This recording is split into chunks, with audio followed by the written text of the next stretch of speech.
आप सबको आपकी पूनम की तरफ से जय श्री राधे। राधा रानी आपको हमेशा स्वस्थ रखें, प्रसन्न रखें। और आज हम सब मिलके एक और नारा लगाएंगे, गणपति बप्पा मोरया, मंगल मूर्ति मोरया। तो यहाँ पर मैंने आज बना लिए हैं उकड़ीचे मोदक। ये बहुत शानदार और ट्रेडिशनल डिश होती है। ये मोदक गणेश जी को अति प्रिय हैं क्योंकि ये मोदक बनते हैं महाराष्ट्र में। और आपको पता है कि महाराष्ट्र में गणेश महोत्सव बहुत उत्साह से मनाया जाता है। और ये मोदक जब तक हम गणेश जी को भोग में नहीं लगाते ना, तो ऐसा लगता है कुछ अधूरा सा है, कुछ अधूरा सा है। तो आज आपकी पूजा को पूरा करने बहुत सुंदर उकड़ीचे मोदक आपके साथ शेयर करूंगी। ये फटाफट से बन जाते हैं, बहुत आसान है इनको बनाना। इनकी फीलिंग इतनी जोरदार कि अगर आपने एक बार टेस्ट कर लिया तो आप खाते ही चले जाएंगे। तो आज की वीडियो को स्टार्ट करने से पहले आपसे एक विनम्र निवेदन करूंगी कि आप देश दुनिया के किस कोने से इस डिश को देख रहे हैं, अपने शहर या गांव का नाम प्लीज जरूर मेंशन करें, जिससे कि मैं आपको धन्यवाद कह सकूं। और आज का थैंक यू जाता है जय प्रकाश नारायण जी को आसनसोल पश्चिम बंगाल से और रघुवीर वर्मा जी को आगरा से। तो आप सबको फिर से एक बार बहुत बहुत धन्यवाद कहूंगी। और बिना देर करे हुए आज की बहुत ही बढ़िया सी डिश स्टार्ट करूंगी। तो आज मैंने ले लिया है एक कच्चा पानी वाला नारियल। ये वाला नारियल है जो हम भगवान को पूजा में अर्पित करते हैं ना, वही वाला। तो सबसे पहले मैंने हैमर से इसको तोड़ के चटका लिया है और बस इसका पानी इस तरह से प्लेट में निकाल दिया। इसका पानी बहुत हेल्दी होता है, बिल्कुल भी वेस्ट ना करें, इसको आप छान के पी जाएं। या फिर कोई डिश बना रहे हैं तो उसमें भी इस्तेमाल कर सकते हैं।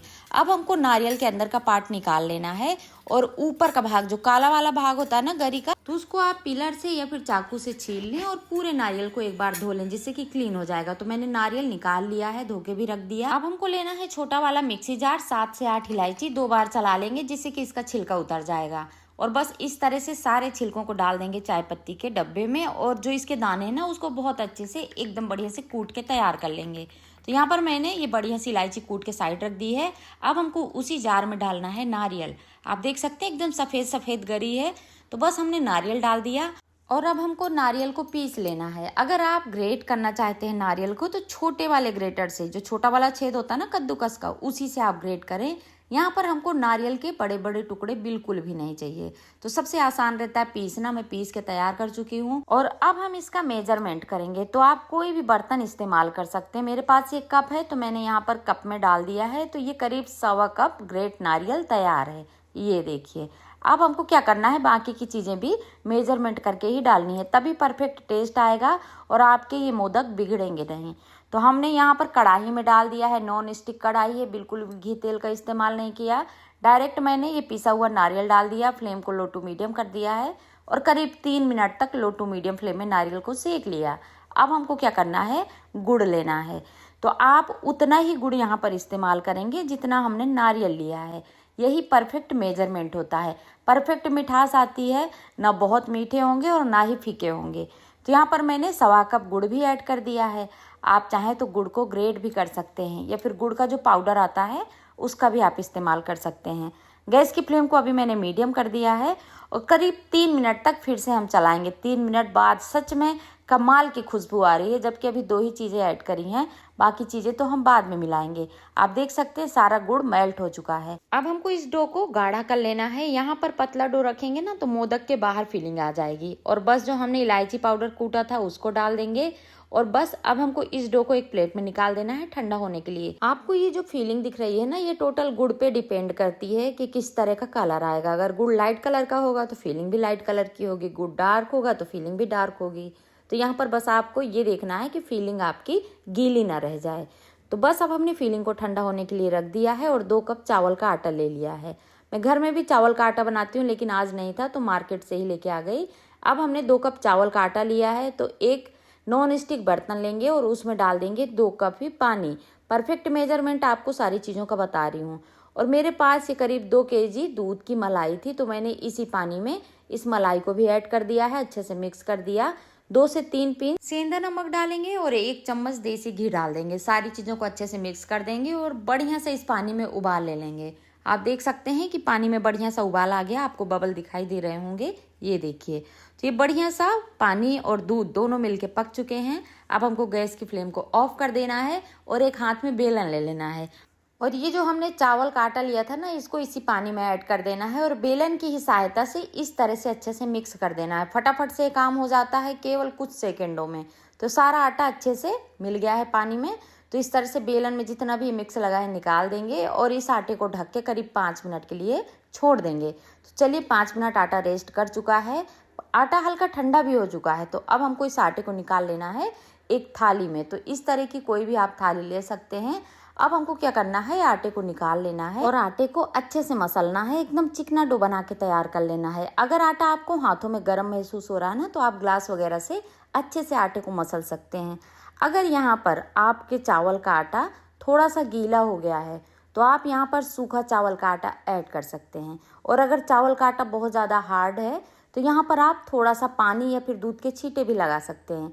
लेकिन अगर आप मेरे बताए हुए मेजरमेंट से इस आटे को तैयार करते हैं तो परफेक्ट डो बन के तैयार हो जाता है। तो यहाँ पर ये देखिए मैंने चिकना डो बना के तैयार कर लिया है, ढक के रख दिया है। इतनी देर में ये फीलिंग भी ठंडी हो गई है। तो हमको यहाँ पर आधा नटमेग इस तरह से क्रश कर देना है। इसको जायफल भी कहते हैं। इसकी खुशबू इतनी बढ़िया आती है ना इन मोदक में कि सच बता रही हूँ, एक बार आप डाल के देखिएगा, बहुत मज़ा आ जाएगा आपको। तो यहाँ पर मैंने केवल आधा जायफल ग्रेट कर दिया है और बस इस तरह से हमको अच्छे से इस फीलिंग के साथ मिक्स कर देना है। तो अब आटा भी तैयार है, फीलिंग भी तैयार है। अब बना लेते हैं मोदक। तो आज अगर आपके पास मोदक का सांचा नहीं है तब भी आपको आज बढ़िया सा मोदक बनाना बता दूंगी। बिना सांचे के भी आप मोदक बना सकते हैं। तो यहाँ पर है मेरे पास एक लड्डू बनाने का सांचा और एक है मोदक का। मैं आपको आज लड्डू बनाने वाले फ्रेम से मोदक बनाना सिखाऊंगी। तो यहाँ पर अगर आपके पास मोदक का सांचा नहीं है ना, तो इस तरह से आप मोदक बना सकते हैं। ये लड्डू बनते हैं ना, इससे ये वही सांचा बड़े आसानी से आपको ये मिल जाता है। तो यहाँ पर देखिए मैंने थोड़ी सी लोई डाली, चारों तरफ से बराबर मात्रा में इसको फैला दिया। इसकी जो बाहरी सतह है ना, जो ये कवर है मोदक का, ये बहुत मोटा नहीं होना चाहिए, पतला होना चाहिए। अगर आप इसको मोटा कर देंगे तो आगे क्या परेशानी आएगी आपको मैं बताऊंगी। तो ये देखिए कितना बढ़िया मोदक बन के तैयार हो गया। अगर आप चाहें तो टूथपिक से इसको और बढ़िया शेप दे सकते हैं। तो ये देखिए हमारा मोदक बन गया है। एक मोदक और आपको मैं बना के बता देती हूँ। यहाँ पर छोटी सी लोई रखेंगे, इस तरह से अच्छे से फैला लेंगे और बस इस लोई को निकाल लेंगे। करीब 1 चम्मच फीलिंग डालेंगे और इस तरह से हल्के हाथ से घुमाते हुए ऊपर से बंद कर देना है। ये देखिए, तो ये बिना मोदक के सांचे के मोदक हैं। अगर आप चाहें तो इस तरह से भी मोदक का शेप दे सकते हैं। अब ये है मेरे पास मोदक का फ्रेम। तो यहाँ पर मैंने इस तरह से एक लोई डाल दी है और इस लोई को हाथ की हेल्प से अच्छे से प्रेस करना है और मोदक की आउटर लेयर तैयार कर लेनी है। यहाँ पर आपको मैं फिर बताऊंगी कि मोदक की जो ऊपरी सतह है वो बहुत मोटी ना रखें। और बस अब हमको इस तरह से ये मोदक के अंदर की फीलिंग लेनी है और अच्छे से प्रेस करते हुए मोदक के अंदर डाल देना है। ये देखिए, अब हमको बाहर से भी इस मोदक को इस तरह से बंद कर देना है। बहुत आसान है ये उकड़ीचे मोदक बनाना। ये महाराष्ट्र के स्पेशल और ट्रेडिशनल मोदक हैं, इनको तो बनाना बनता ही है। तो ये देखिए हमारा मोदक बढ़िया से शेप का बन के तैयार है। तो बस एक मोदक और आपके साथ में बना के शेयर करूंगी। इस तरह से आप अपने घर में मोदक बना सकते हैं।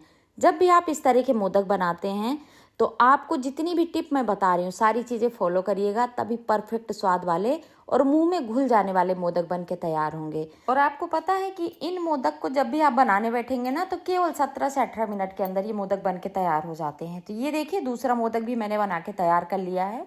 ये देखिए कितना परफेक्ट मोदक बना है। तो चलिए बिना देर करे हुए मैं एक एक करके सारे मोदक पहले बना लेती हूँ, फिर आगे क्या करना है आपके साथ शेयर करती हूँ। तो ये देखिए सारे मोदक बन के तैयार हैं। अब मेरे पास ये इडली स्टैंड है। अगर आपके पास स्टीमर है तो उसको गैस में रख दें, 2 ग्लास पानी डाल दें। अगर आपके पास स्टीमर नहीं है तो कोई भी बड़े कुकर या कढ़ाई का इस्तेमाल कर सकते हैं। तो मैंने यहाँ पर इडली स्टैंड रख दिया है, उसमें करीब 1.25 ग्लास पानी डाल दिया है। जब तक पानी गर्म होगा तो हमने यहाँ पर एक इस तरह की प्लेट ग्रीस कर ली है। इसमें मैंने थोड़ा सा हाथों से घी लगा दिया है और इस तरह से इसके ऊपर मोदक रख देंगे। अब हमको लेना है केसर के धागे। तो यहाँ पर हर एक मोदक के ऊपर करीब 2-2 केसर के धागे इस तरह से लगा देने हैं। अगर आपके पास केसर नहीं है तो आप यहाँ पर कलर का भी इस्तेमाल कर सकते हैं या फिर हल्दी भी इनके ऊपर थोड़ी थोड़ी सी लगा सकते हैं, इससे बढ़िया कलर आता है। तो ये देखिए मैंने सारे मोदक में करीब 2-2 केसर लगा दी है और इतनी देर में ये पानी में भी देखिए बबल आने लग गए हैं। तो यहाँ पर अब हमको ये प्लेट इस तरह से असेंबल कर देनी है। ऊपर से लिड से कवर कर देना है, गैस की फ्लेम को मीडियम करना है और करीब 13 मिनट तक मीडियम फ्लेम में मोदक को पकने देना है। 13 मिनट हो गए, आप देख सकते हैं कई सारे मोदक बीच से क्रैक होने लग गए हैं। ये इसलिए हुए हैं क्योंकि मोदक जब हमने बनाए थे ना, आटा गूंदा था, तो उसमें मलाई का इस्तेमाल किया था। इसके कारण ये मोदक बहुत सॉफ्ट हो गए हैं। तो यहाँ पर देखिए मोदक बढ़िया से ठंडे हो चुके हैं। अगर गरम गरम आप मोदक निकालेंगे तो ये फट जाएंगे, इनको थोड़ा सा ठंडा करके ही निकालें। तो यहाँ पर देखिए मोदक कितनी आसानी से निकल रहे हैं, बिल्कुल भी इस प्लेट में ये मोदक नहीं चिपके, क्योंकि मैंने यहाँ पर घी की ग्रीसिंग कर दी थी। तो एक एक करके सारे मोदक निकाल लेंगे। अब मोदक की जान घी, यहाँ पर घी डालना बहुत ज़रूरी है। घी जब आप मोदक में डालते हैं तो मोदक में एक ग्रीस आती है, मोदक में साइन आती है और मोदक खाने में बहुत स्वादिष्ट लगते हैं। आप इसकी फीलिंग देख सकते हैं। अभी मैंने एक मोदक ले लिया, अभी मैं दिखा रही हूँ कि मोदक के अंदर कितनी परफेक्ट फीलिंग आई है। मैंने बताया था ना कि आउटर लेयर पतली रखनी है। अगर आपने आउटर लेयर मोटी रख दी तो मोदक खाने में कच्चे कच्चे लगेंगे। तो इसकी जो बाहरी सतह है ना चावल के आटे वाली, उसकी आप पतली लोई बना के तैयार करें। अगर आप चाहें तो इसकी फीलिंग के अंदर भी घी डाल के एंजॉय कर सकते हैं। इस मोदक को मैंने लड्डू वाले सांचे से बनाया था, कितना परफेक्ट बना है। आप सबसे फिर मिलूंगी एक नई डिश के साथ। राधे राधे।